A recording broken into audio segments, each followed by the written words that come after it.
Caroline, sort of very few people, I think, would disagree and argue with what you're saying there about children's safety.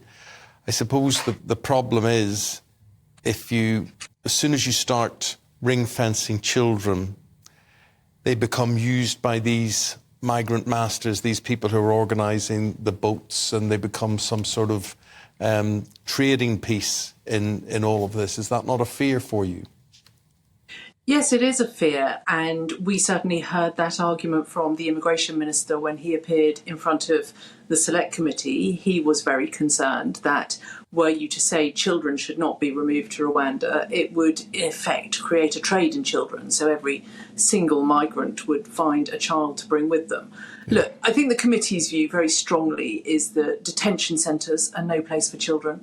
We don't think that children will be adequately safeguarded in Rwanda.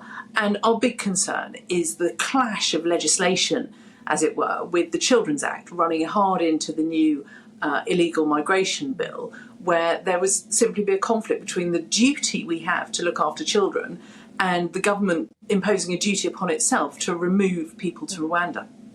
Of course, when we talk about children, obviously highly emotive, we think of little ones and obviously perilous crossings, and, right-thinking people will be appalled at that idea. But of course, legally, children can include perfectly fit, healthy and fully mature 17-year-old males. And we have seen in the past that the protection of children in this country has meant that there have been a huge influx of not only 17-year-olds, but those pretending to be 17, later proven to be a little bit older. And the government is very wary of this as a pull factor.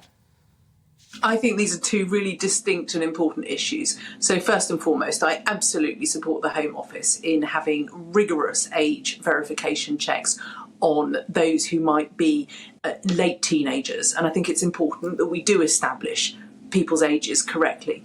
But my committee was very concerned that whilst the government has put a stay on the removal of unaccompanied asylum-seeking children to Rwanda, there is no such position in place for children with their families. So very young children who we have seen images of them coming over, making terrible, terrible crossings on boats, could be put in detention centres. Now look, effectively, a detention camp is no place for a child. They should be in school, they should be being looked after properly. And we have said very clearly we want to see the government put the same rigorous exemption in place for accompanied children as it has for unaccompanied.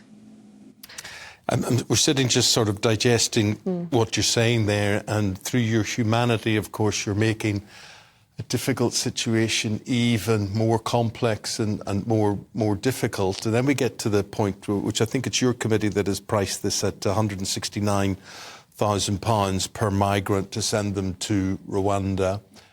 We were asking, that obviously is supposed to make people think, oh, no, that's not worth it. Goodness me, that's ridiculous.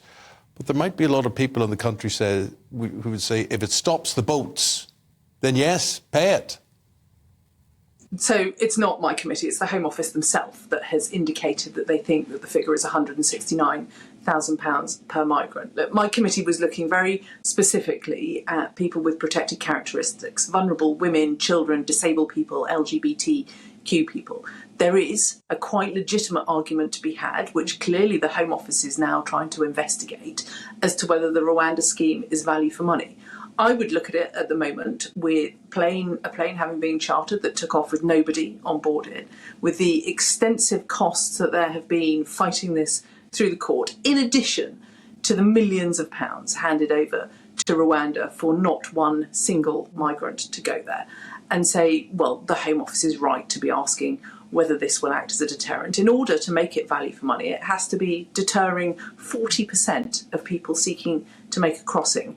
And the evidence that we've seen so far is it's simply not doing that. Yeah, and by the Home Office's own admission, this long-awaited economic assessment of the bill yesterday saying the cost saving is, and I quote, highly uncertain, but approximately £106,000 to £165,000, which is less than the £169,000 that they're saying it will cost. So I suppose on that assessment, are you supportive of the Rwanda bill as a whole, irrespective of whether it applies to children? No, absolutely not. I've never voted for the illegal migration bill, and I won't vote for it. I think this is the wrong thing to be doing. And to be quite frank, I simply don't see that it's going to have an effective deterrent impact. What would have or what would be an effective deterrent? Anything you can think of? Well, look at the returns agreement that the government has put in place with Albania. That is working, and it's crucially important. Leaving the EU meant that we lost returns agreements with countries across the EU, and I think it's really important that the government is doubling its efforts to make sure that we have returns agreement across the globe with safe countries, so that when an asylum claim is made from somewhere where an individual simply cannot be in peril, then there's a swift route to return them to their country of origin. And we have to work with our European partner on upstream migration, looking at the migrant flows that are coming in, particularly from North Africa at the moment, and working out how, with our allies, we can successfully combat that in region. And some of that will be about making sure that international aid is effectively spent in region to make sure that people don't seek to make these perilous crossings throughout Europe and then onto the Channel. Well, good luck with that one, Caroline Nokes. It's a difficult one. I don't envy you your job, your task, and good luck with your findings. Thanks for explaining them to us this morning.